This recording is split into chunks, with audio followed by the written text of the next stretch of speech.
Vamos falar de política nacional. A maioria dos deputados paranaenses votou a favor do projeto sobre a reforma tributária e também do texto base do pacote de corte de gastos. A primeira proposta, que regulamenta o sistema de tributos do país, passou pela Câmara Federal com 324 votos favoráveis e 123 contra. Após a aprovação, ele já seguiu para a sanção do presidente Lula. A regulamentação estabelece regras para o funcionamento e cobranças de alíquotas sobre produtos e serviços. O regime será totalmente implementado em 2033, depois de uma transição gradual que será iniciada em 2026. Entre os 30 deputados federais aqui do Paraná, 25 participaram da votação da reforma tributária. Desse total, 19 votaram a favor, 6 contrários e 6 estiveram ausentes. Votaram, então, a favor do projeto os deputados Luciano Alves, Paulo Litro, Luiz Nishimori e Reynold Stefanes, todos do PSD. Gleisi Hoffmann, Tadeu Venere, Elton Welter, Zeca Dirceu, do PT, e Aliel Machado, do PV. Também apoiaram a reforma os deputados Marco Brasil, Pedro Lupião, Tião Medeiros, Toninho Vancher, do Progressistas, delegado Matheus Laiola e Nilton Bonin, do União Brasil. Além de Beto Richa, do PSDB, Luciano Dutti, do PSB, Luiz Carlos Rauli, do Podemos e Sérgio Souza, do MDB. Já os contrários ao texto foram Luísa Canziani, Rodrigo Estácio e Sargento Faur, do PSD, além de Jacobo e Vermelho, do PL, e Felipe Francischini, do União Brasil. Os deputados Dilceu Esperafico, do Progressistas, Carol D'Artora, do PT, Felipe Barros, do PL, Diego Garcia, do Republicanos e Nelson Padovani, do União Brasil, estiveram ausentes. Já na votação do texto base do primeiro pacote de corte de gastos do governo federal, foram registrados 318 votos favoráveis e 149 contra. Entre os itens que fazem parte da proposta estão a proibição de ampliação de benefícios tributários quando as contas públicas tiverem um desempenho negativo.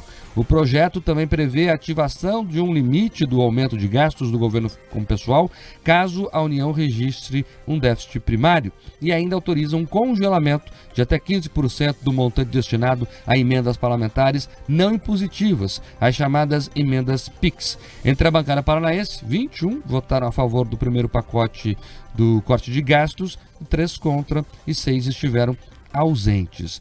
Olha só, é importante aqui entender o que isso significa na prática. Primeiro, o pacote da reforma tributária, que foi votado, de forma assodada no afogadilho no fim do ano passado, demorou um ano para ser regulamentado na prática, e agora de novo é aprovado, ainda com muitas dúvidas. A regulamentação não deixa claro, por exemplo, questões de alíquotas, está muito confuso ainda, é uma transição gradual, tem que ser assim, obviamente, mas ainda confusa. Começa em 26, vai até 33, muito tempo. Então as pessoas estão confusas. Um dos motivos, inclusive, da disparada do dólar também é esse. Pouca gente está falando isso, mas você olha para o Brasil, olha para Brasília, olha para o Congresso e vê um pandemônio. Aí você vê o governo. Gente, olha esse dado. O governo apresentou um pacote de gastos que ele promete gastar 70 bilhões. É isso, né, Pedro? Cortar em 2 anos. Eu não sei nem se vai conseguir, mas é a promessa. Aí, para aprovar o pacote, ele distribuiu 7 bi em emenda. Mas se é para cortar o gasto, o governo começa a conversa liberando mais gasto. Porque não tem articulação política, não existe. Não existe.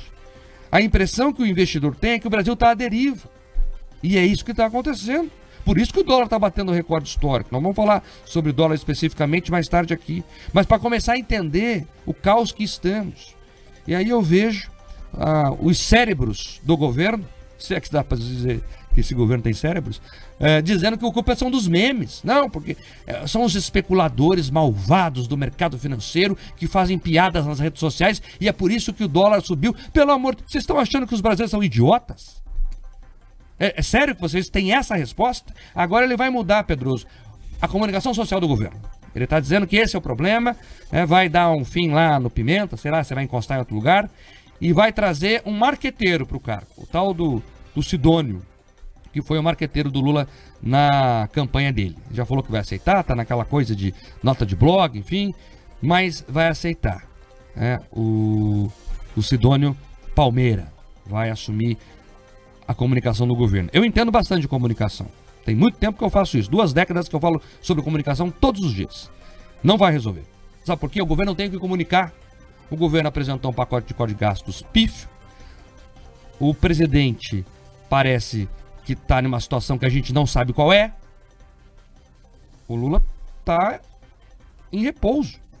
A orientação médica é que ele fique em repouso até para se restabelecer totalmente. Mas não passa o poder para o Alckmin. O Haddad não falou nada sobre a máxima do dólar. Mandou lá os gênios do governo dizendo que a culpa são dos memes. Aí você tem ali uma inflação que está aumentando, juros subindo. Eles não perceberam, Pedroso, até agora, que essa política fiscal só vai provocar mais alta de juros e inflação. Estão insistindo no erro, estão dobrando a aposta no erro. E a solução vai ser chamar um marqueteiro para resolver. Um marqueteiro, pelo amor de Deus. E sabe qual que é o principal pedido dele, Pedroso?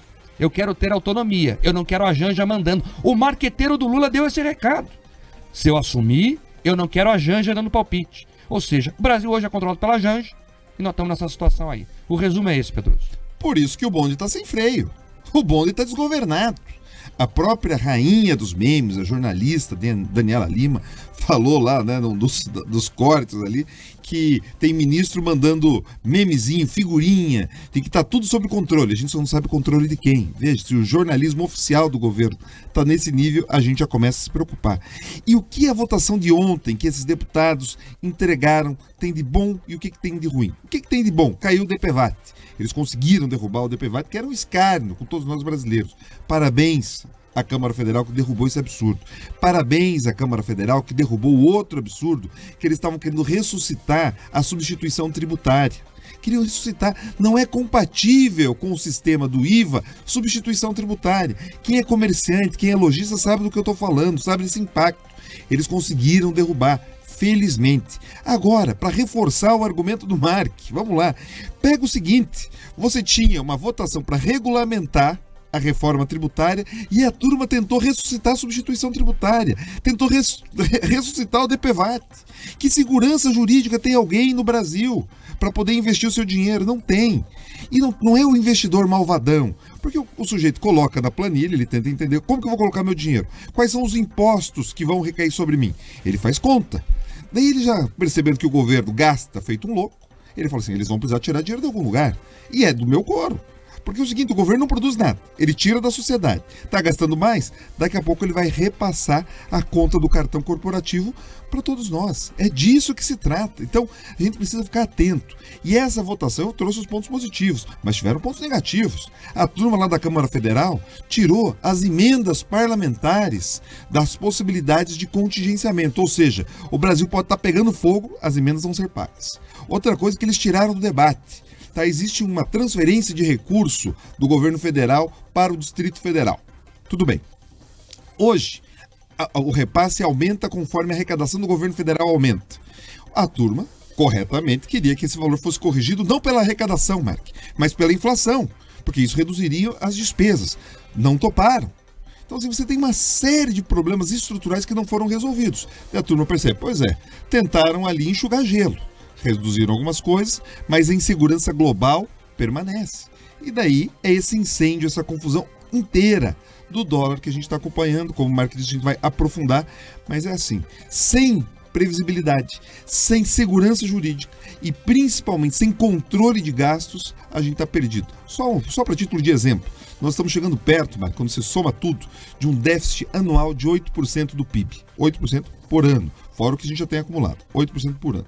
Isso é ritmo de país em guerra. Sabe aquela confusão que teve carro queimado na França, aquela parafernália toda que chegou a derrubar o primeiro-ministro lá na França? Eles queriam reduzir de 6% para 5%, porque eles acham um absurdo um país em situação normal ter um déficit acima de 5%. Nós estamos em 8% e para a turma em Brasília está tudo bem. A manifestação dos coletes amarelos, né, que aconteceu lá na França, e era uma situação bem mais light do que temos aqui no Brasil hoje. É isso, vamos acompanhando para ver o que vai acontecer. Aí o novo solucionador geral do governo Lula, que é o Sidônio Palmeira, ele está dizendo o seguinte, que ele vai resolver fazendo uma grande campanha para anunciar as medidas econômicas do governo. É dele a ideia, Pedroso, de colocar a isenção do imposto de renda no Código de Gastos. Foi dele. Gênio. Gênio. Então já começou bem, né? É isso. Deus salve a nação. 7h30 agora, rápida bola comercial na FM, a gente segue na live.